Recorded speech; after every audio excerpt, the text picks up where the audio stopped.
मैथिली दुल्हन। इसके मनमोहक गीत जरूर सुने। यदि अच्छा लगा तो चैनल सब्सक्राइब जरूर करें।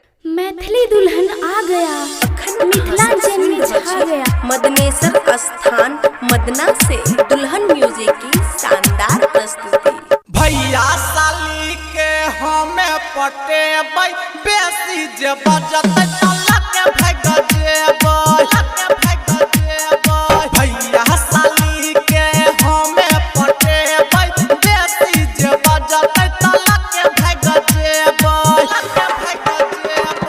एहन तू गलती कर नहीं रे भाई हो, एहन तू गलती कर नहीं रे भाई।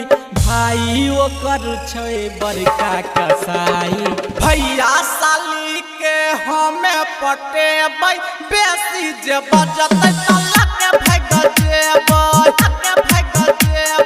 भैया साली के हमें पटे बेसी जे बजत के भग जेबै। भैया साली के हमें पटे बेसी जे बजत के भग जेबै। भैया साली के हमें पटे बेसी जे बजत के भग जेबै। भौजी बहिन से शादी हम करब, शादी हम करब हो, शादी हम करब।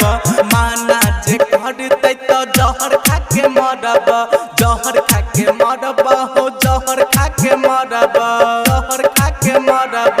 शादी तू के रे बड़ा पछते बही हो, शादी तू के रे बड़ा पछते बही। घर में है तोरे रोजे लड़ाई। भैया साली के हमें पटे बेसी जे बजत के भग जेबै। भैया साली के हमें पटे बेसी जे बजत के भग जेबै। भैया साली के हमें पटे बेसी जे बजत के भग जेबै। भैया साली के हमें पटे बेसी जे बजत के भग जेबै। हमरो से छोटका के भगेले बियाह हो, भगेले बियाह भैया भगेले बियाह हो। हमरा पदै छन ध्यान किया हो, हमरा पदै छन ध्यान किया हो, ध्यान किया हो। बाबू के कह के रे हमें मनेबो रे, बाबू के कह के रे हमें मनेबो।